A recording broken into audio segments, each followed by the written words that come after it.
আসসালামু আলাইকুম। তো আজকে করলা আলু দিয়ে লটকা শুটকি দিয়ে চচ্চড়ি করব।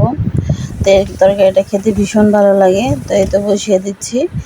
তারপরে এখানে পেঁয়াজটা আমি বেশি দেব, কারণ করলা যেহেতু তিতা, আর হচ্ছে একটু পেঁয়াজটা বেশি করে দিলে এতটা তিতা লাগে না, খেতে ভালো লাগে।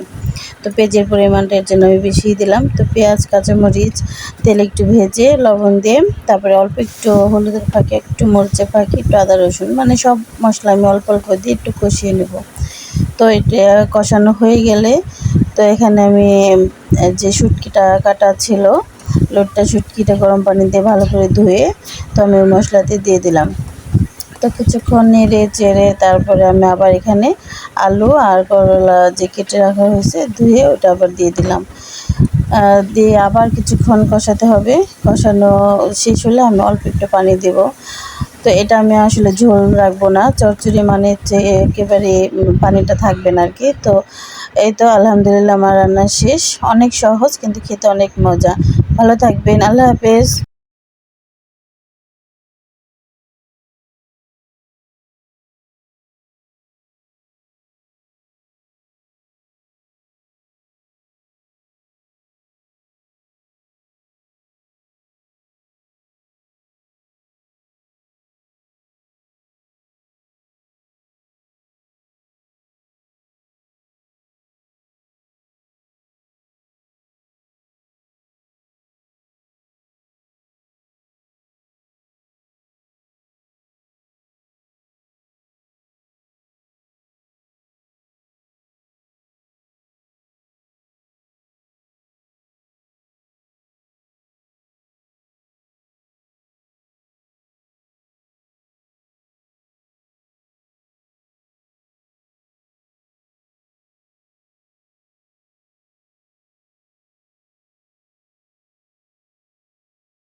আজকে শর্টকাট করে রান্না করা শেষ করব, কারণ প্রচুর গরম আজকে।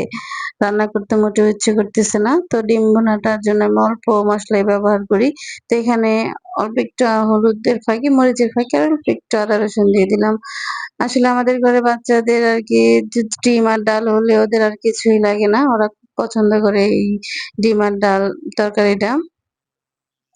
আর করলা চচ্চড়ি সবসময় তো খায় না, এর জন্য ওদের জন্য যেদিন করলা তরকারি রান্না করা হয় বা ওদের জন্য ডিম আর ডাল আমাদের রাখতেই হয়। তো আলহামদুলিল্লাহ আমার রান্না শেষ, এটা করলা চচ্চড়ি। তো সবাই ভালো থাকবেন, আল্লাহ হাফেজ।